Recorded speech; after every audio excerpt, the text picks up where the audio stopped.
Kobane is a small city in Syria and is on the border of Turkey. In early 2015, Kurdish fighters liberated Kobane from the grips of terror group Islamic State. Clashes had by then continued for months between Kurdish fighters and Islamic State. The result was dead bodies, destroyed homes and displaced refugees in neighboring Turkey. A coalition of foreign countries eventually carried out airstrikes on Kobane to push back Islamic State. So this is Kobane in Syria, where the Islamic State has destroyed the homes of the people here. And this is what it looks like.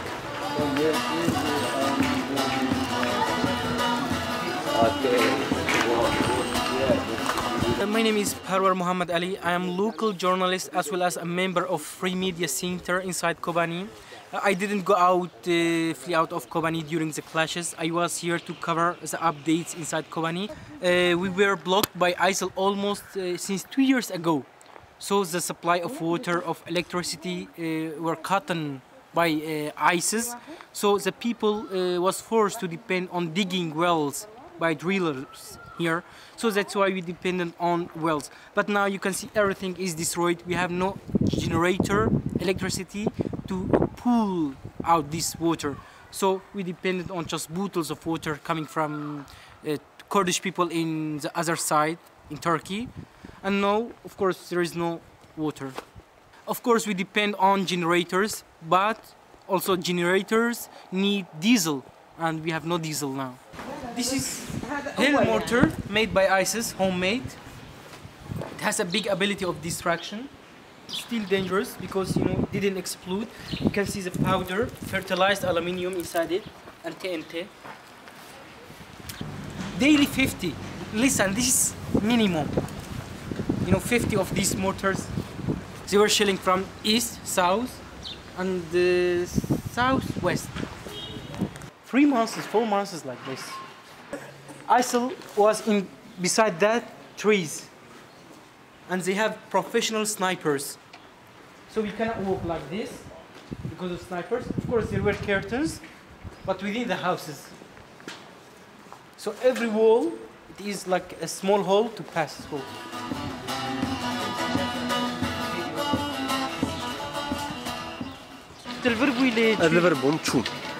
He was here when ISIL came and then he left to Turkey.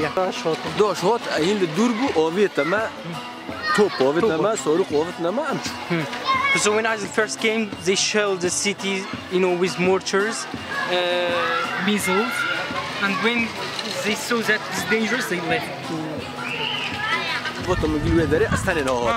His family now still there in Diyarbakir. He came alone to see his house.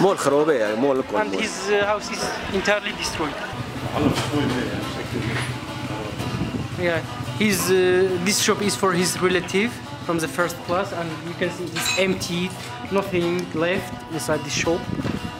Everything is destroyed.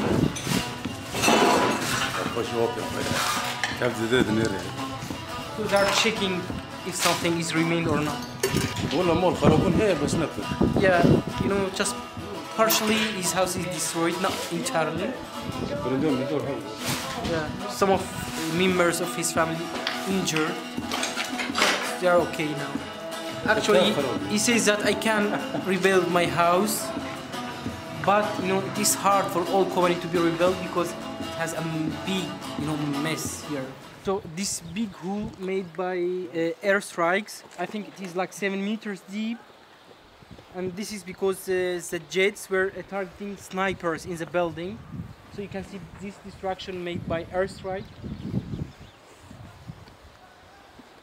Yeah, ISIL stayed here for so long time. When we liberated here, I was with the fighters covering with my camera.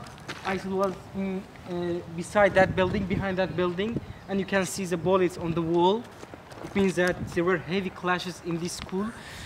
Actually, the coalition was not targeting the schools. That's why ISIL were taking a school as a basement for them.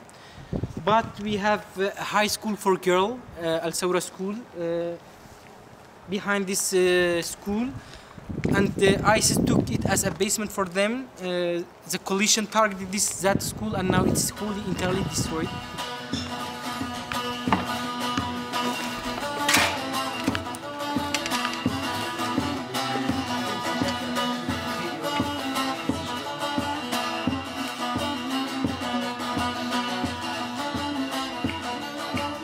She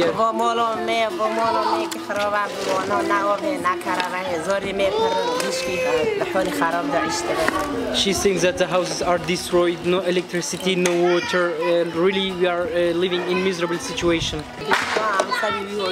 They wanted to cling to their land, but because of the clashes and the ISIL is dealing with women in a bad way, that's why they left Kobane.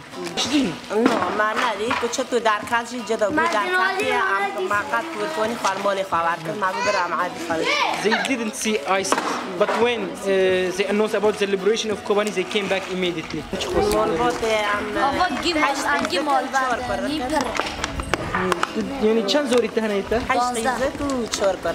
She has 8 daughters and 4 boys.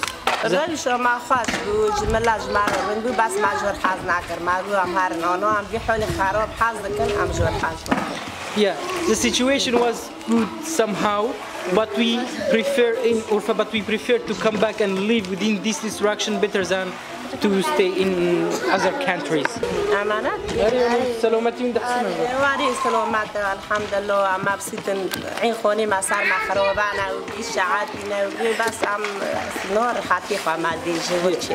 Now here it is safe, although of this destruction and no electricity, no water, but still they are safe and feeling happy.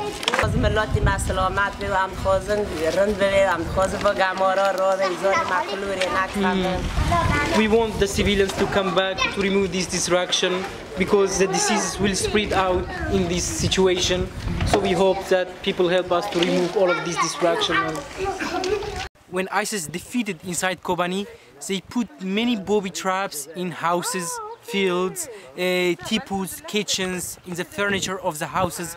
So they put these explosive materials in many houses. That's why actually we have no experts to remove these mines, booby traps.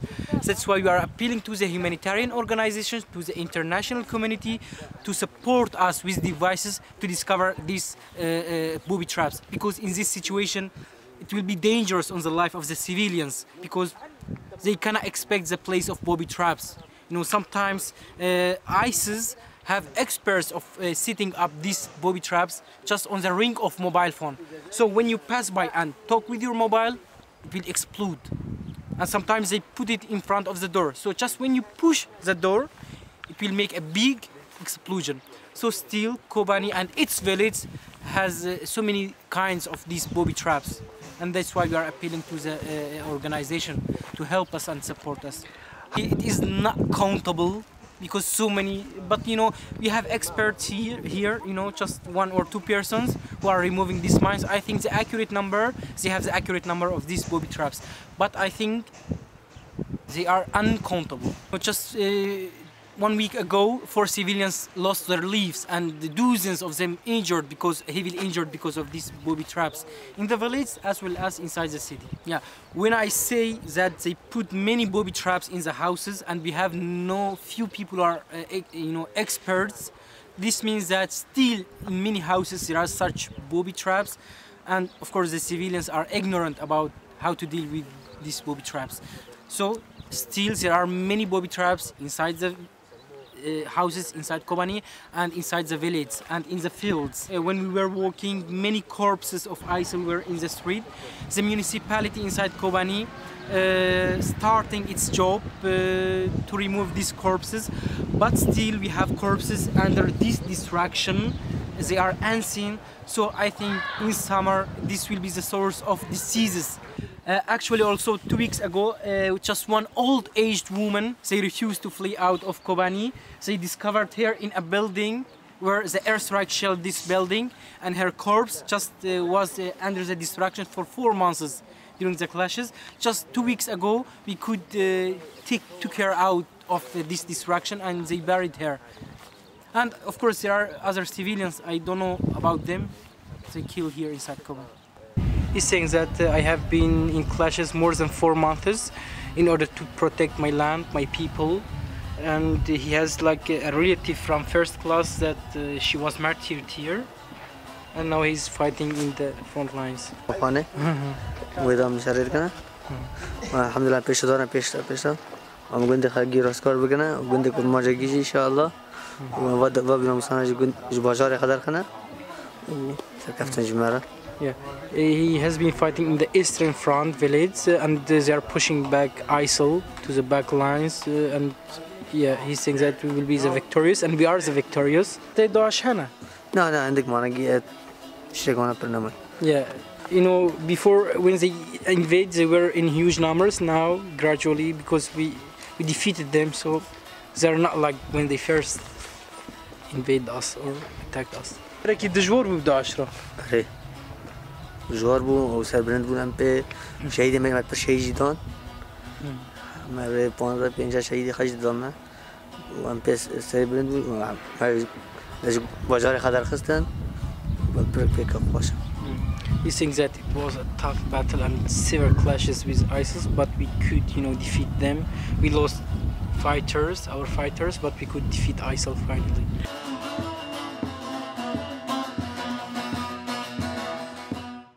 I work here in pharmacy, as you see. We went to Turkey because of war, destruction. As you see here, I have a hope that every people will come back home, and we need only one thing, that is water, bread. You need, because we are actually hungry. We need this from UN or from another countries to help us.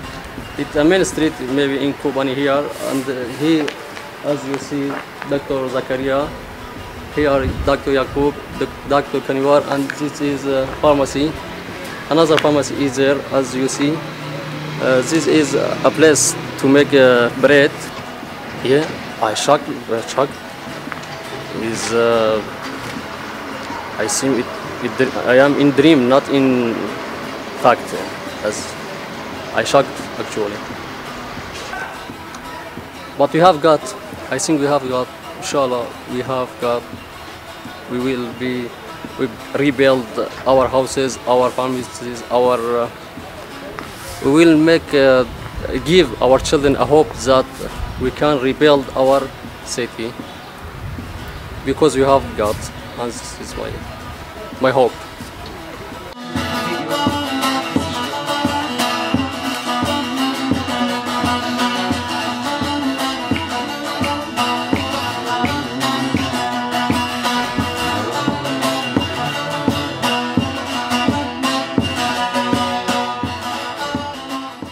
As you see, this is my house. I came from Turkey and I rebuilt it like this one, and tomorrow when I come back, I will replace it, this house. This was my mother's shop. She was selling clothes, shoes, everything. And this is my neighbors. This one, my neighbors. You see these birds. We have birds in this place. Many birds. And this is my brother's. It was my brother's house. My older brother.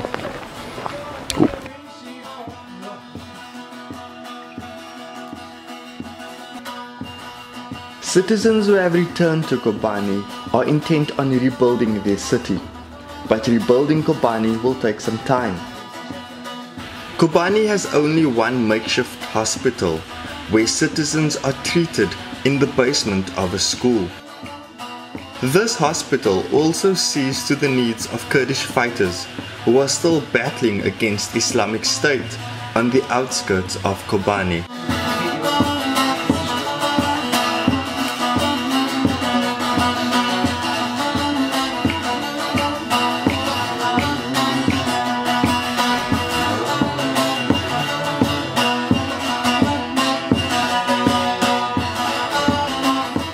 Kobane has only one bakery where bread is made for all its citizens. With limited electricity supply, this is the only means of food production that ensures all citizens have something to eat.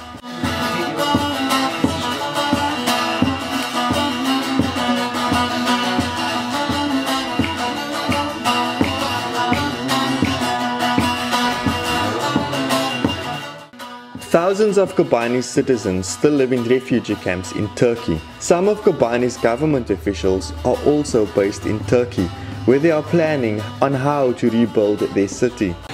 Most of our people are here in Suruc.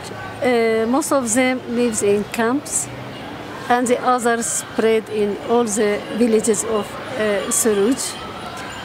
In Suruc, there were about 55,000 people. They are here for 5 months, but now, after the liberation of Kobane, they are returning back slowly. First of all, daily 150 people left Suruc.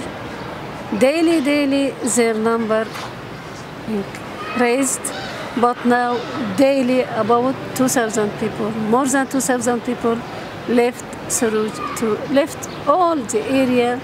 They are returning back to their homes. ISIS now in the villages around the border of Kobane. Still there are many villages under the control of ISIS. So to rebuild this city, we build a committee for reconstruction of Kobane. Now we prepared, construct a plan, we arranged a plan how to reconstruct this city. We built about 6 committees. Every committee distribute the job between them.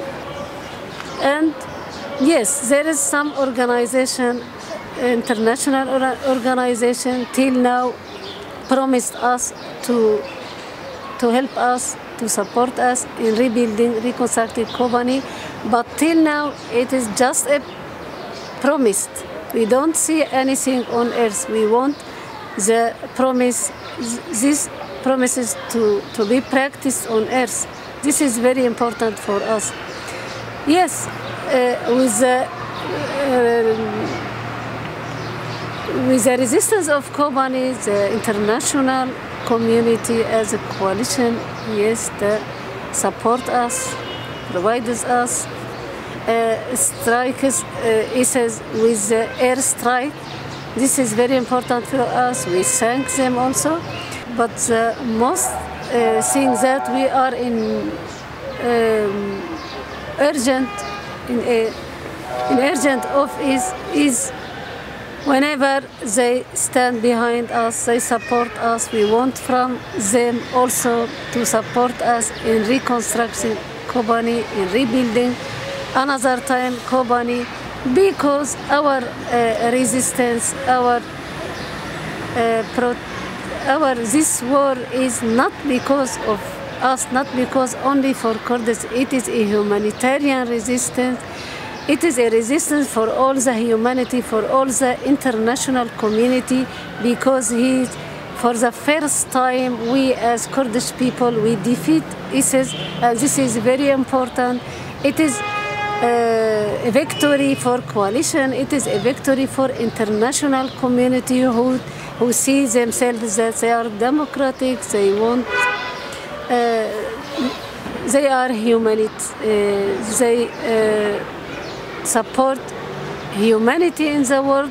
So we want from them, we ask them to support us, to help us also in reconstructing Kobane. Kurdish municipalities in Turkey are playing a vital role in assisting Kobane's refugees.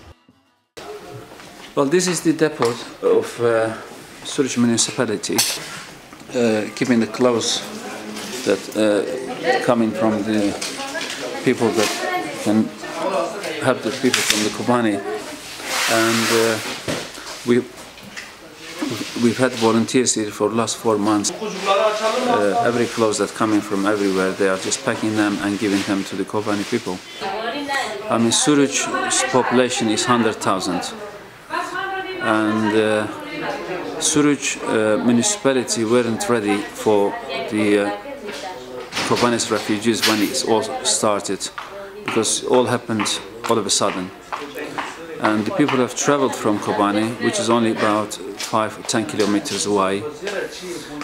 So as you can imagine, it's doubled up the population. And for last 4 months, we have managed really hard. Emotionally, psychologically, economically, every way you can name it. And we've not had much help from United Nations. The main help that we had was from Kurdish all around the world and civil organizations. And I would like to thank the civil organization all around the world that tried and they are still trying to help people from the Kobane. And as a Suruc municipality and other municipalities, Kurdish municipalities are in Turkey. There are about 103 Kurdish municipalities. And they have been helping so long for the last 4 months, and they are still helping. And we've managed it. It was hard, but we've managed it. Very soon after the liberation of Kobane, the people that were living in the camps, they couldn't wait to go back to Kobane, to their homes. Although the 80% of Kobane has been destroyed and demolished, the people were in the camps. They didn't care about the destruction or the demolition of the houses. They wanted to go back, and they didn't have a patience to go back. So we have let some of them to go back, and up to now there are about 40,000 people have already gone back. I love Kobane.